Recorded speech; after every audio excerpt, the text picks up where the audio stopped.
भारत एक प्राचीन और ऐतिहासिक देश है। हमारे देश का इतिहास जानने के लिए हमें प्राचीन और ऐतिहासिक नगरों में जाना होगा। वहाँ जाने और घूमने से हमें वहाँ के रहन सहन, प्राचीन परंपराओं और प्राचीन वास्तुकला, वहाँ के ऐतिहासिक महत्व की जानकारी होगी।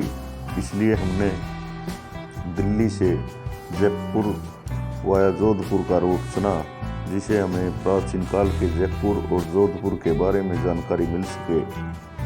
इसलिए हमने दिल्ली से जयपुर के लिए एसी बस के टिकट बुक करवाए।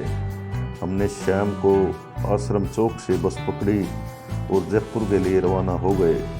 आमतौर पर एसी बसों का किराया सुविधाओं के अनुसार अलग अलग है और सीजन के अनुसार यह घटता बढ़ता रहता है।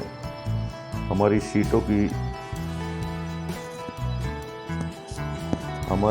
की कीमत लगभग 400 रुपये प्रति सीट थी। हम यह यात्रा मार्च के मध्य में कर रहे थे, इसलिए थोड़ी गर्मी महसूस हो रही थी। जयपुर दिल्ली से लगभग 270 किलोमीटर के आसपास है, इसलिए यहाँ पहुँचने में लगभग 5 घंटे के आसपास लग जाते हैं। हमारी बस अलग अलग जगहों से सवारी बैठाते हुए जयपुर की तरफ रवाना हो गई। रात को रास्ते में बस बहरोड के करीब होटल हाईवे किंग पर रुकी, जहाँ हमने सब पैसेंजरों के साथ अपना मनपसंद भोजन किया और करीब आधे घंटे बाद यहाँ से निकल पड़े। और बस ने हमें लगभग 5 घंटे के बाद जयपुर बस स्टैंड पर छोड़ दिया।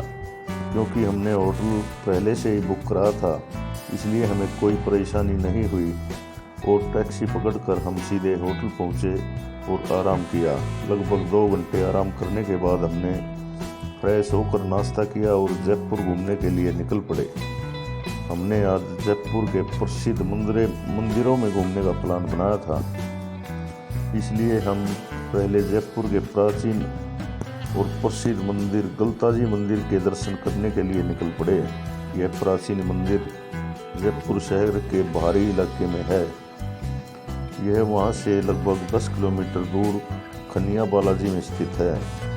यह मंदिर बालाजी को समर्पित है। यहाँ की सुंदरता देखते ही बनती है। यहाँ पवित्र जलकुंड, झील, तालाब, यहाँ की सुंदरता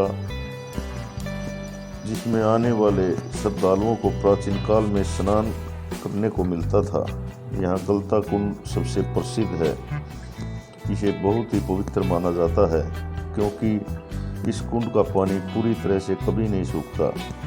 मंदिर में दर्शन के पश्चात हम जयपुर की तरफ निकल पड़े और शहर में आकर हमने कचौड़ी खाई और खाने के बाद हम बिड़ला मंदिर देखने के लिए चल पड़े। यहाँ पर श्रद्धालु बहुत बड़ी संख्या में आते हैं। इस मंदिर को लक्ष्मी नारायण मंदिर भी कहा जाता है। यह मंदिर यहाँ की भीड़ को देखते हुए जयपुर का सबसे लोकप्रिय मंदिर लगता है। यह मंदिर देवी लक्ष्मी और भगवान विष्णु को समर्पित है।